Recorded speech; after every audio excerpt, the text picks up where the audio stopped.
برلمان يمثل الشعب مش يمثل مصالح، يبقى لازم كذا نقطة تتعدل فورا.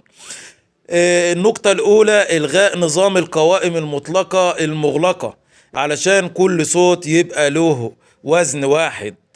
رقم 3، التحقيق الكامل في حجم الإنفاق على الدعاية ومصادر الفلوس. اللي يصرف ملايين أكيد مش جاي يخدم الناس. رقم 4، رقابة حقيقية داخل اللجان وخارجها. رقابة تمنع الضغط، تمنع اللعب، تمنع التدخل. رقم 5، إعلان نتيجة كل صندوق فورا على رأس اللجنة قدام الوكلاء وقدام المناديب، وكل واحد ياخد نسخة رسمية من المحضر. رقم 6، تعديل تشريع الطعن أمام المحكمة مباشر، بدون لف ودوران، بدون ما يتقال للمرشح ازاي تروح الهيئة الأول. رقم 7،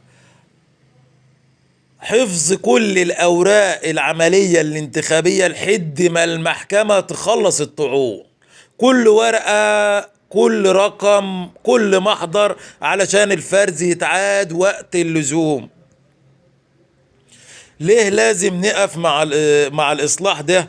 لأن الدولة واضحة إنها رايحة في طريق نظيف، والإجراءات اللي اتعملت بتقول كده: إلغاء انتخابات 19 دائرة كاملة، تدقيق شامل في الطعون، التزام حكومي ان إرادة الناخبين هي المرجع. ده مش كان بيحصل قبل كده، ولا حد كان بيتجرأ يعمل خطوة زي دي في 2010.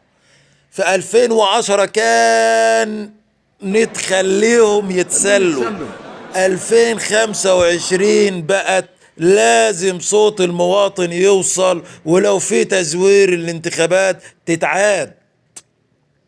مصر بتتغير، والتغيير الحقيقي مش هيكمل إلا لما الشعب يقف مع القرارات اللي بتمس قلب العملية الانتخابية، مش القرارات اللي شكلها حلو، القرارات اللي بتوجع وتصلح وتبني.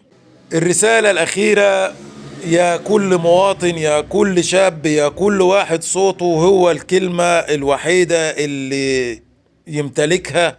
لو عايز انتخابات نظيفة لازم تطالب بإصلاح حقيقي ونقف وراه.